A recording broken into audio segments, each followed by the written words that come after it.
Nguhaye ikaze sasa mu by'ukuri mu buryo bukomeye sasa umunsi tukuvuga ku modoka yitwa Toyota Fortuner Hybrid 2025 imodoka ikomeye kandi ikaba imodoka igezwe mu by'ukuri sasa mu by'ukuri Toyota Fortuner Hybrid 2025 ni SUV ikomeye ifite ikoranabuhanga rishyashya mu by'ukuri rero moteri ya hybrid ndetse ikabasha rero kunyura ahantu hose cyo bita off-road and on-road mu by'ukuri rero imbaraga ndetse n'imikorere yayo bikaba ari ibintu bihambaye cyane sasa mu by'ukuri ifite moteri nshyashya ya hybrid mu by'ukuri ikafite icyo bita 2.HL triple diesel plus hybrid system cyo bita 1GD FTV ikafite ndetse n'imbaraga biri mu kana zikomeye cyane 201 HP ndetse ikafite na 500 Nm torque ifite cyo bita ni fuel constipation nyine ikoresha nyine essence nke cyane kandi ugeranyije ni rwose ikaba n'imodoka nziza cyane mu by'ukuri ikaba imodoka idakunda kunywa sasa mu by'ukuri ikaba ikindi ifite ikindi bita 4x4 off-road performance ifite rero icyo bita ni all-wheel drive AWD plus just AWD and electronic differential look ikafite ikindi bita Italian management system cyo bita economy sport off and off-road nukuvuga ngo ikafite bita transmission 6 speed automatic transmission 8 speed automatic mu by'ukuri rero ikaba rero ikoranabuhanga rihambaye cyane kuko burya ifite cyo bita 12.3 touch screen infotainment system nyine wireless Apple CarPlay and Android Auto ikafite ikindi bita 360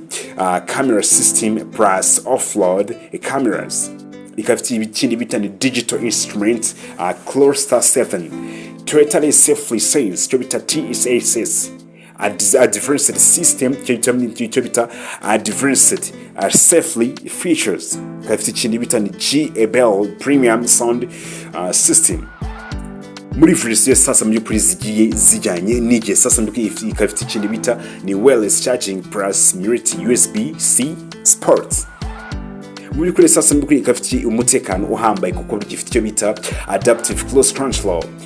lane keeping assist ikafite ikindi bita blind spot monitoring ikafite ikindi bita automatic emergency braking cyo bita IB ikafite ikindi bita rear cross traffic alert ubwiza bwa sasa mbukuri ntagira ngo ko buryo ifite icyo bita design nshyashya ndetse n'imiterere ikomeye ijyanye n'iki ikagira re imyanya y'uruhu cyo bita leather seat ndetse na heated cyo bita ventilated seat mu by'ukuri ikafite ikindi bita panoramic sunroof ikafite rero n'ahantu hanini imbere ushobora kwicara nyine ahantu heza cyane sasa kuri Toyota Fortuner Hybrid 2025 ni SUV ikomeye igezweho ikoresha essence nke kandi nyine yifashishwa nyine mu mihanda mibi ikomeye ndetse no mihanda igoranye bitewe nuko ari SUV y'agatangaza ushaka rero imodoka ikomeye yihanganira byose rero ni byiza gukoresha iyo bita Toyota Fortuner Hybrid niyo inyuma hitamo yawe kuko burya yaba imodoka nziza cyane mu yandi magambo twavuga ku modoka yitwa Toyota Fortuner Hybrid cyangwa se Toyota Fortuner Hybrid 2025 ni SUV ikomeye y'inyacyubahiro ndagushimiye.